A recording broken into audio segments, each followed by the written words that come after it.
Et bonjour les béliers. Alors vous êtes prêts pour votre tirage magnifique du mois de novembre? Vous savez qu'on est dans ce mois très particulier avec des planètes en rétrograde. Donc on va voir la distribution pour les béliers en ce beau mois de novembre. Qu'est-ce que vous fabriquez, vous qui êtes un signe martien, un signe de feu? On va d'abord tirer les cartes avec le tarot psychique de John Holland. Donc de quoi on va parler? On va parler donc d'une énergie générale qui couvre les béliers, votre énergie actuelle, votre environnement, votre défi, les solutions sentimentales, travail, argent, amour, spirituel et une carte de fin de mois. S'il y a des cartes un peu plus bizarres ou qui ont besoin de compléments, on tirera les cartes majeures du tarot de Marseille pour avoir des compléments. Voilà, n'hésitez pas à vous abonner, à liker, sans vous cette chaîne n'existe pas. Et si ça vous a plu, à partager peut-être à d'autres béliers qui en auraient besoin et à lire en description toute ma création proposée, mes livres, etc., etc., etc. Et si vous voulez un tirage personnel, n'hésitez pas non plus à aller voir votre signe ascendant. Voilà, alors, tirage général bélier. On est dans la réalisation des souhaits, ça me plaît beaucoup. Un coffre-fort qui s'ouvre, on verra ce que veut dire les autres cartes, mais on est dans quelque chose où on a dû travailler pour, on a mis des actions et il y a une réalisation. En tout cas, il y a ce vœu, on va voir si c'est ce vœu ou si c'est bien planté. Votre énergie actuelle, cher bélier. Une réalisation dans le cœur, c'est une carte verte, là, ça veut dire que c'est vraiment dans le cœur. C'est fluide, ça coule. L'énergie actuelle, le pouvoir. Ah, j'aime beaucoup. Les béliers, vous êtes dans votre pouvoir. La force du lion avec la force de l'être humain. Vous êtes ensemble, vous honorez votre pouvoir. Carte d'abondance aussi. L'entourage, l'environnement, est-ce qu'il est sain pour vous? Votre entourage, ça peut être maison, lieu, les gens, le travail, etc. Entourage, passez à autre chose. Intéressant. Alors, est-ce que vous avez une envie de changer d'amis, de changer de cercle? Oui. Est-ce que vous avez besoin de changer de cercle d'amis, de cercle au travail? On ne sait pas encore, hein, on n'a pas demandé au niveau du travail. En tout cas, changer quelque chose dans votre environnement. Il y a apparemment un besoin, parce que c'est un personnage qui fait vraiment un pas de l'ombre à la lumière. Comme si, justement, votre environnement ne vous nourrit pas tellement. Le blocage et le défi de ce mois, le diable. Alors, le diable, il vous éprouve à travers des conditionnements, des schémas répétitifs, des troubles affectifs, à travers les addictions, hein, à travers vos dépendances, vos façons de penser sur vous-même, sur la vie en général. On va voir après au niveau sentimental. Hein. Mais le diable est là. C'est en fait refuser la voie du cœur. Hein. Il sort en défi, en blocage. Donc, c'est ne pas sortir du cœur. Ou alors, vous êtes déjà en dehors du cœur. Pourquoi? Je ne sais pas. Pour l'instant. La solution à ce défi, victoire et succès. Alors, on va creuser un petit peu. Hein. La solution au défi, victoire et succès. On va voir si ça touche, en fait, le sentimental, le travail, si c'est quelque chose qui est très...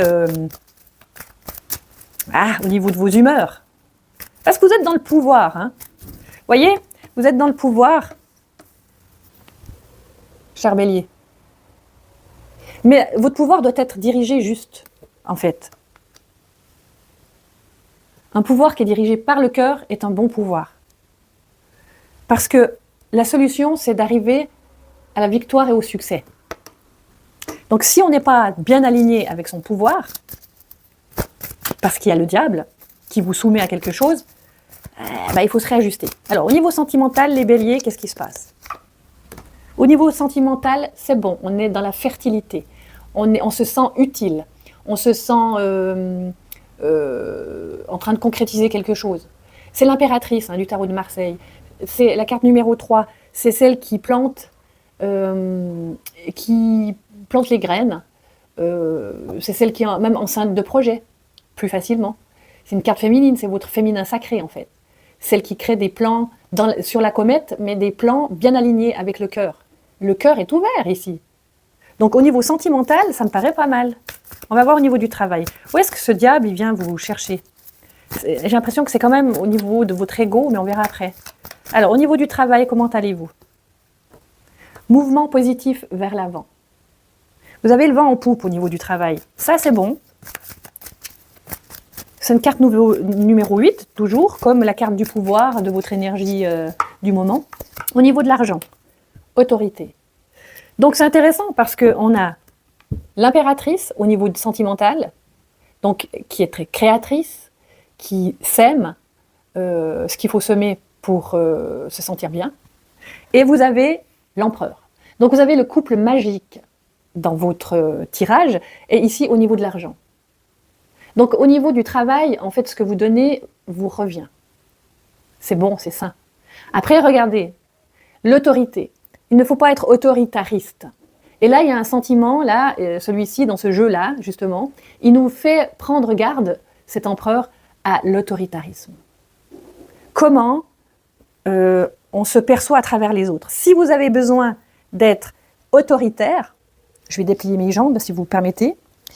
Si vous avez besoin d'être autoritaire, mes chers béliers, l'autorité, c'est bon, hein, vous dites quelque chose, vous êtes un leader, c'est formidable. Mais si le cœur n'y est pas derrière, attention. Ça veut dire que toute une équipe pourrait le ressentir. Essayez de revenir dans votre cœur. Les bras croisés, ça veut dire qu'on n'est pas complètement prêt à ouvrir et à recevoir. Quand on est un bon leader, on est prêt à tout entendre, en fait. Parce qu'on reste dans son pouvoir sain et qu'on remet en question certaines choses. Tout le temps. Mais que c'est OK. Parce on est créatif. Hein. C'est la carte d'un être créatif, l'impératrice. Donc on va de l'avant dans notre travail, hein, pas de souci. Au niveau de l'argent, on maintient cet argent d'une main de fer. Voilà, c'est ça l'idée. Ce qui est très bien, mais faites attention à l'autoritarisme, à des pensées trop rigides. Voilà. Alors, en amour, où est-ce qu'on en est? Alors, on est un peu perché en amour. C'est le chakra coronal. On est ici, on est en train de se raconter des choses de comment devrait être notre partenaire ou de recevoir des informations. Vous rêvez du partenaire idéal. Ou de là, hein, vous mettez à votre sauce. On va la couvrir après. Au niveau spirituel, on est seul, solitude.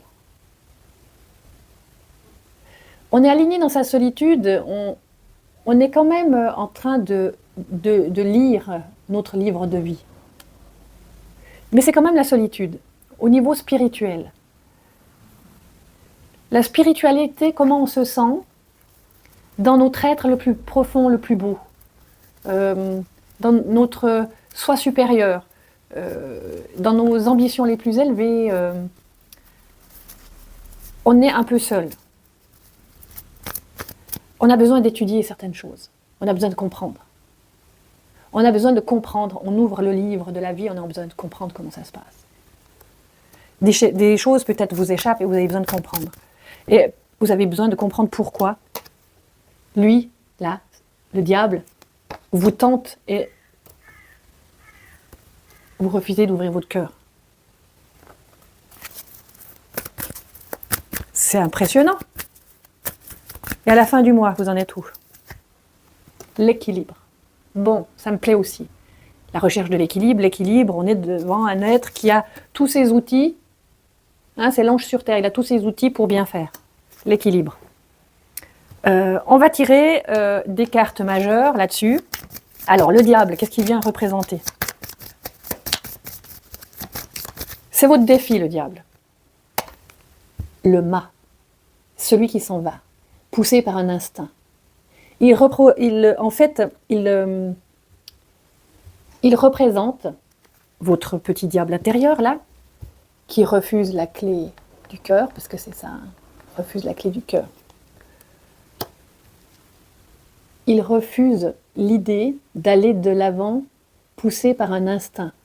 l'instinct de la vie, euh, l'instinct d'aller découvrir le monde, l'instinct, comme s'il y avait en vous probablement une envie, est-ce qu'il y aurait une envie de tout quitter quelque part pour aller découvrir le monde, hein, poussé par c'est un animal, mais c'est une énergie instinctive.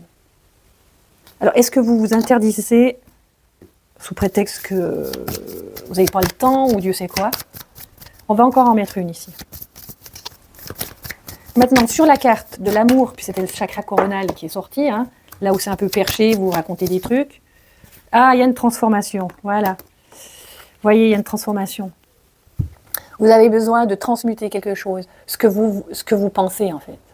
Vous avez besoin de transmuter, c'est la carte de la mort, hein, mais c'est la mort de choses, de l'ego, de conscientiser en fait des limitations, des plafonds de verre, des conditionnements qui viennent probablement de votre enfance, des croyances limitantes du patrimoine familial, personnel, collectif, culturel, religieux, etc. Vous êtes en train de vous raconter des trucs au sujet de l'amour qui doivent être revus. Vous voyez? C'est pour ça, je pense, que le diable se manifeste, parce que vous croyez des trucs, entre autres sur l'amour, qui ne sont pas forcément vrais. Ils sont issus de vos blessures d'enfance. Ils sont issus des blessures d'enfance qui fabriquent des conditionnements, des croyances limitantes, des schémas répétitifs. Comment vous voyez? Mais le côté positif, c'est que vous avez quand même une base solide, hein, qui vous permet d'être dans la matière où ça ne va pas trop mal. Mais si on aborde le sentiment intérieur, la perception subtile, ça doit se transformer. Alors maintenant, sur la solitude spirituelle, ben oui, la solitude spirituelle, ça veut aussi dire que Dieu n'existe pas, qu'il n'y a rien en dehors de vous, quoi, en dehors de l'humain, en dehors de ce qui est avéré, rationnel, il n'y a rien. Alors qu'on vous demande, en fait, ce qu'on vous demande, c'est de vous réveiller un peu en vous disant que, vous voyez ici, je ne sais plus comment est le nom de cette pierre, c'est une pierre semi-précieuse. Et quand vous la regardez, vous voyez une pierre avec des couleurs très belles. Mais elle s'est manifestée énergétiquement, il y a des atomes là-dedans. Et si vous pouviez voir au dehors du spectre de votre vision humaine, bah vous verriez un champ brillant d'atomes, d'électrons qui tourneraient. La même chose que si vous regardez une table, que si vous regardez une carte. Votre perception doit être affinée. C'est la carte de spiritualité. La spiritualité ne s'arrête pas à votre vision avec le spectre de lumière de votre vision d'être humain. Ça va au-delà. Et la vie, elle va au-delà de ce que vous croyez. Ce que vous croyez, c'est des illusions. C'est ce qu'on appelle l'astral. Au-delà de l'astral, il y a le monde mental. C'est plus l'univers, ça. Il est plus froid. Mais vous êtes ici sur Terre avec des émotions pour vous dire ce qui est bon, ce qui n'est pas bon. Malheureusement, il y a quelque chose qui paraît être un peu coupé. Et la vie nous demande de revenir. C'est votre défi. Revenez, en fait, en vous disant que le monde matériel, et vous êtes parti à la conquête de ce monde matériel, et c'est très bien, il est issu d'un monde énergétique, invisible, mais quand même, et spirituel, hein, hautement spirituel. De l'esprit, ça veut dire. Alors, au niveau de cette solitude spirituelle, qu'est-ce qu'on pourrait rajouter? Le pape, d'accord. Le pape, c'est l'énergie bain de l'être spirituel qui enseigne, en fait, la connaissance spirituelle. Alors, les cartes du tarot de Marseille, c'est un vieux jeu avec de la vieille connaissance. Le pape est censé montrer un exemple inouï à travers sa connaissance. Mais elle est limitée. Je pense que si vous allez vous introspecter hein, pour aller, vous voyez, visiter, ça. Ceci-là vous permet de voir que le pape est connecté au monde spirituel et qu'il enseigne au monde des vivants ici. Et qu'il est avec son espèce de, je ne sais plus comment on dit, son chapeau, hyper connecté, à plusieurs étages. Donc il reçoit les informations très élevées. Elle aussi reçoit des informations très élevées. Mais vous ne vous rendez pas compte. Parce que vous vous êtes mis un plafond de verre ici. Hein? Il a besoin de travailler ce chakra-là. Ou vous racontez des histoires. Il n'est pas libre. Et il pourrait être plus libre, et c'est pour ça que le tarot de Marseille vient vous donner l'information. Ça a besoin d'être nettoyé ici, pour comprendre le fonctionnement de l'univers. Et pour comprendre le fonctionnement de l'univers, il faut se mettre à étudier comme un pape, comme un guide. Et peut-être que vous pourriez aller voir un pape ou un guide qui pourrait vous guider à travers cette exploration de l'univers, qui contient plein de mondes. On est bien là. Alors encore une carte sur le diable. Qu'est-ce qu'il vient nous dire? Donc n'oubliez pas de mettre des petits commentaires, ça aide tout le monde finalement à voir comment on se sent, ça encourage. Pour le diable. Conflit et défaite. Vous voyez où vous amène le diable? Il vous amène dans des défaites. Mais c'est vraiment de l'ordre de vos croyances. Parce que vous comprenez maintenant que tout ça, c'est plus suffisant. Vous êtes peut-être un maître de la matière, mais c'est pas suffisant. Il y a autre chose. Il y a le cœur à ouvrir. Et le cœur à ouvrir, vous voyez, on joue comment on dit, le klaxon, enfin la trompette. On a besoin de jouer de la trompette. On a besoin de réveiller quelque chose. Victoire et succès, on va remettre une carte. Pour moi, c'est l'ouverture de votre cœur. C'est, regardez, c'est vous qui jouez, vous appelez Dieu en fait. Et vous êtes où? C'est ce que vous êtes en train de faire. Vous voulez de l'éclairage. Parce que vous sentez que votre vie, elle n'est pas assez éclairée. C'est du reste peut-être pour ça que l'entourage, l'environnement, vous avez besoin de passer à autre chose, c'est plus nourrissant non plus. C'est dans tous les aspects. Fondation et réalisation. Si vous écoutez que les conditionnements qui vous ont fermé l'information à Dieu, à l'esprit, vous n'arrivez pas à avoir accès à votre vœu primordial de créer une famille. Il y a là aussi une histoire de faire la paix. Un enfant, un couple, une maison, un arc-en-ciel, signe de paix entre le ciel et la terre, entre Dieu et les hommes. Comprenez? Vous devez revisiter votre notion de Dieu. Tout comme vous pouvez revisiter la notion de l'humain par rapport à Dieu. Et quand je dis Dieu, ça effraie beaucoup de gens, mais c'est en lien avec l'univers en fait. Mais Dieu, quand on y pense, donne une force inouïe, parce qu'on travaille, parce qu'on fait les choses en sachant qu'on est soutenu par une énergie plus forte que nous. Qu'on est maintenu sur cette terre grâce à une force beaucoup plus intelligente que nous, que notre cerveau d'humain. Et c'est bon de savoir ça. Donc, un retour à l'équilibre d'ici la fin du mois, mais il y aura un peu de casse-tête chinois pour que vous retourniez au cœur. Oui, vous allez sortir du marais grâce à ça. Vous voyez? C'est la deuxième qui a un arc-en-ciel. En fait, vous allez ouvrir sur ce qu'est Dieu quelque part. Ça va vous enchanter le cœur. Sortir du marais comme le ferait le lotus, n'est-ce pas? Il puise dans les racines des marasmes, des douleurs, et il émerge super beau là, à la lumière, dans l'air, et il peut fleurir. C'est ça dont vous avez besoin, en fait. Bon, mes chers, donc on a exploré ce mois-ci. Je pense qu'on a bien été au fond des choses. Vous êtes dans un mode subtil qu'il faut aller regarder durant ce mois de novembre. Donc on verra le mois prochain comment vous avez réussi, parce qu'elle a quand même une recherche d'équilibre, et puis le fait de sortir quand même d'une sorte de marasme spirituello-émotionnel. Mais que ça va bien dans la vie. Mais il n'y a pas assez en fait. Il n'y a pas assez. Et c'est ça que vous recherchez, quelque chose de vous mettre sous la dent, mais de sortir des croyances limitantes et d'être secouru par votre cœur. Le cœur qui s'ouvre à la déité quelque part. À cette puissance qui est en vous et qui est divine. Voilà, mettez-moi des petits mots là pour qu'on voie où on en est. Et puis au plaisir de vous voir le mois prochain. Ciao.